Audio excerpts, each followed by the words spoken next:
বন্ধুসকল আজিৰ এই ভিডিঅ'টোলৈ আপোনালোক সকলোকে স্বাগতম জনাইছোঁ। আপোনালোকে থাম্বনেল চাই গম পাইছেই চাগে আজিৰ এই ভিডিঅ'টোত আমি কিহৰ বিষয়ে আলোচনা কৰিম। আজিৰ এই ভিডিঅ'টোত আমি আলোচনা কৰিম আনন্দৰাম বৰুৱা বঁটা 2024-25 বিষয়ে।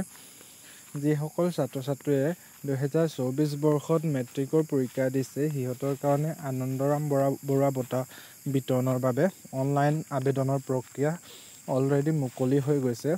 গতিকে যদিহে আপোনালোকে এতিয়ালৈ Anandaram Barua award online application কৰা নাই, এইটো ভিডিঅ'টো আপোনালোকৰ বাবে। কাৰণ এই ভিডিঅ'টোত কিছুমান নীতি নিৰ্দেশনাৱলী জনোৱা হ'ব। যিটো নীতি নিৰ্দেশনাৱলী আপোনালোকে যদি জানে তেতিয়াহ'লে আনন্দৰাম বৰুৱা বঁটা পাবলৈ সক্ষম হ'ব একো অসুবিধা নোহোৱাকৈ। গতিকে এই ভিডিঅ'টোত আমি আলোচনা কৰিম কোনে কোনে এপ্লাই কৰিব পাৰিব, কিমান পইচা পাব, কিবা ভুল হ'লে কি কৰিব লাগিব, তাৰপিছত হেল্পলাইন নাম্বাৰ কি হ'ব, নতুন নিয়ম কি আহিছে আৰু লাষ্ট ডেটৰ বিষয়ে। গতিকে ভিডিঅ'টো এণ্ডলৈ লাগি থাকিব।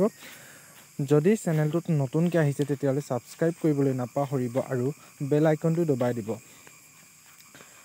আৰু যদি ভিডিঅ'টো ভাল লাগিল তেতিয়াহ'লে লাইক এটাও কৰি দিব। আৰু যদি আপোনালোকৰ কিবা কমেণ্ট কৰিবলগীয়া থাকিলে কমেণ্ট বক্সত কমেণ্ট কৰি জনাবলৈ নাপাহৰিব। তো বলক ভিডিঅ'টো অলপো দেৰি নকৰি আৰম্ভ কৰোঁ। আপোনালোকে ইয়াত দেখিব পাইছে যে আনন্দৰাম বৰুৱা বঁটা 2024-25। যদি আমি এটা অফিচিয়েল নটিফিকেশ্যন অন কৰোঁ তেতিয়াহ'লে ইয়াত আপোনালোকে দেখা পাইছে এটা অফিচিয়েল নটিফিকেশ্যন ইয়াত জাৰি কৰা হৈছে ডাইৰেক্টৰ অফ ছেকেণ্ডাৰী এডুকেশ্যন আছামে। এইটো নটিফিকেশ্যন জাৰি কৰাৰ মেইন কাৰণ এইটো হ'ব পাৰে যে কিছুমানে অনলাইন ফিল আপ কৰোঁতে বেংক একাউণ্টৰ যিটো ষ্টুডেণ্টৰ বেংক একাউণ্ট থাকিব লাগে সেইটো বেংক একাউণ্ট নাথাকি বেলেগৰ বেংক একাউণ্টো দি দিয়ে। যদি তেনেকৈ ষ্টুডেণ্টে অনলাইন এপ্লিকেশ্যন কৰে তেতিয়া যিটো আনন্দৰাম বৰুৱা বঁটা পোৱাটো অকণমান প্ৰব্লেম হৈ যায়। গতিকে এইবিলাক নীতি নিয়ম যদি মানি অনলাইনটো কৰে তেতিয়াহ'লে এই বঁটা পোৱাটো কনফাৰ্ম। আৰু কিছুমান মাৰ্কৰো কথা থাকিব পাৰে, কাৰণ মাৰ্কটো 75% হ'ব লাগিব বা তাতকৈ ওপৰত হ'ব লাগিব, মানে ষ্টাৰ মাৰ্ক পাব লাগিব, তেতিয়াহে আনন্দৰাম বৰুৱা বঁটা আপোনালোকে পাব। গতিকে ইয়াত এই অফিচিয়েল নটিচটো আপোনালোকে দেখা পাইছে। ইয়াত লিখা আছে 75% বা above mark in HSLC examination 2024 হ'ব লাগে। তাৰপিছত আপোনালোকে অনলাইন এপ্লিকেশ্যনটো নিজৰ মোবাইলতো কৰিব পাৰে। যদি ষ্টেপ ৱাইজত জানে তেতিয়া আপোনালোকে যাব লাগিব vidyarthi.co.in বা madhyamik.assam.gov.in আপোনালোকে যাব লাগিব।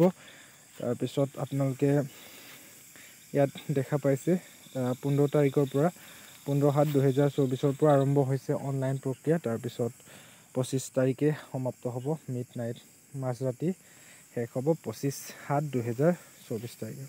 গতিকে এলিজিবল যিসকল কেণ্ডিডেট আছে সিহঁতৰ কিছুমান ডকুমেণ্ট কি লাগিব তাৰ বিষয়ে ইয়াত তলত দিয়া আছে। গতিকে আপোনালোকে চাব পাৰে। এইটো bank account must be in the name of the awardee, মানে যোন ষ্টুডেণ্টে কৰিছে তাৰ যিটো বেংক একাউণ্ট থাকিব লাগিব, বেংক একাউণ্টৰ নামটো শুদ্ধ হ'ব লাগিব।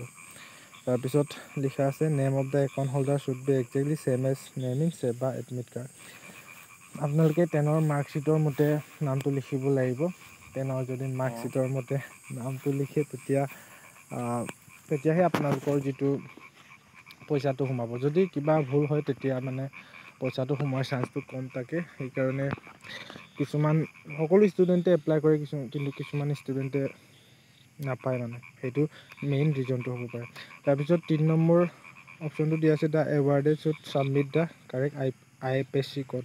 বেংকৰ যিটো IFSC কোডটো ভালদৰে ডালিব লাগে, যাতে জিৰ'ৰ ঠাইত ডালিব নালাগে, তেনেকুৱা মিষ্টেক কৰিব নালাগে। যদি তেনেকুৱা মিষ্টেক কৰে তেতিয়া ষ্টুডেণ্টে পইচাটো নাপাব। গতিকে for minor account holder the minimum transaction limit should be maintain. কাৰণ ষ্টুডেণ্টৰ কাৰণে সৰু ষ্টুডেণ্টৰ কাৰণে মাইনৰ একাউণ্ট খুলি দিয়া হয় বেংকে। গতিকে মাইনৰ একাউণ্টত ট্ৰানজেকশ্যন লিমিট 10,000 তেনেকৈ দিয়া থাকে। গতিকে সেইটো বঢ়াই ল'ব লাগিব। ব্ৰাঞ্চত গৈ আপোনালোকে খবৰ কৰিব পাৰে যোনটো বেংকত খুলিছে তাৰ ব্ৰাঞ্চত গৈ তাৰপিছত যদি সিহঁতক ইনফৰ্ম কৰে তেতিয়া সিহঁতে যিটো ট্ৰানজেকশ্যন লিমিটটো বঢ়াই দিব গতিকে এইটো বঢ়াই দিব তাৰপিছত care should be taken while entering the bank account details numeric 0 bank account ডিটেইলছটো ফিল আপ কৰোঁতে আপোনালোকে পূৰা সাৱধান হ'ব লাগিব কাৰণ 0ৰ ঠাইত যাতে নিদিয়ে সেইটো কৈছে mobile number of the awardee must be for future communication mobile নাম্বাৰটো চলি থকাটো দিব লাগে আৰু যিটো আধাৰ কাৰ্ডটো ষ্টুডেণ্টৰ আধাৰ কাৰ্ডটো যোনটো মোবাইল নাম্বাৰেদি খুলিছিলে সেই মোবাইল নাম্বাৰটোৱে দিব লাগিব তেতিয়াহে আপোনাৰ যিটো ইউজাৰ নাম্বাৰ আৰু পাছৱৰ্ডটো আহিব নহ'লে নাহিব তাৰপিছত যদি ইউজাৰ আই ডি আৰু পাছৱৰ্ডটো নাহে তেতিয়া আপোনালোকে অনলাইন কৰিব নোৱাৰিব গতিকে এইটো সাৱধান হ'ব তাৰপিছত যদি নেক্সট স্লাইডত যাওঁ তেতিয়া আপোনালোকে ইয়াত দেখা পাইছে ইয়াতো অফিচিয়েল কিছুমান ইনফৰমেশ্যন দিয়া আছে ইয়াত কিছুমান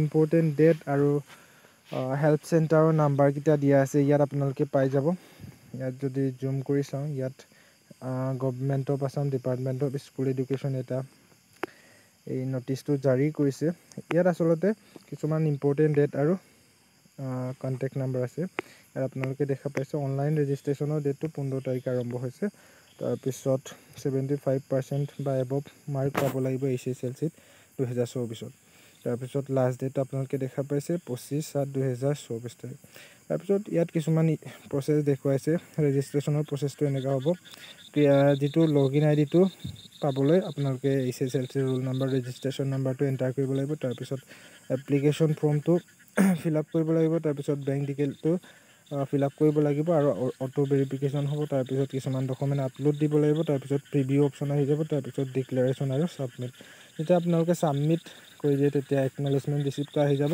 গতিকে একনলেজমেণ্ট ৰিচিপ্টটো আপোনালোকে প্ৰিণ্ট আউট কৰি থৈ দিব তাৰপিছত আপোনালোকে ইয়াত দেখা পাইছে ইয়াত ৱেবছাইটৰ নামকেইটাও দিয়া আছে দুটা ৱেবছাইটত কৰিব পাৰে আচলতে বিদ্যাৰ্থী.co.in-তহে মেইনকৈ কৰা হয় madhyamik.assam.gov.in-টো আচলতে আগৰ যিটো 2023 চনৰহে শ্ব' কৰে গতিকে আপোনালোকে বিদ্যাৰ্থী.co.in-ত গ'লেই হৈ যাব তাৰপিছত এইটো মেইন এটা বস্তু কাৰণ আপোনালোকৰ যদি কিবা অনলাইন এপ্লিকেশ্যনত কিবা প্ৰব্লেম হয় তেতিয়াহ'লে আপোনালোকে ইয়াত সুধিব পাৰে কল কৰি তাৰপিছত হোৱাটছআপো কৰিব পাৰে বা আপোনালোকে ইমেইলত মেছেজো কৰিব পাৰে গতিকে এইটো implemented by government of Assam director of secondary education এইটো নটিফিকেশ্যন ৰিলিজ কৰিছে আচলতে দুটা নটিফিকেশ্যন ৰিলিজ কৰিছে এটা এইটো আৰু তাৰপিছত ইয়াত এইটো গতিকে আপোনালোকৰ ভিডিঅ'টো চাই কেনেকুৱা লাগিল জনাবলৈ নাপাহৰিব আৰু এনেধৰণৰ ভিডিঅ' পাই থাকিবলৈ চেনেলটো ছাবস্ক্ৰাইব কৰি ল'ব আৰু বেল আইকনটো দবাই দিব নটিফিকেশ্যন আহিবৰ কাৰণে গতিকে আজিৰ ভিডিঅ'টো এয়াই গতিকে আকৌ লগ পাম নেক্সট ভিডিঅ'ত তেতিয়ালৈ ধন্যবাদ বাই বাই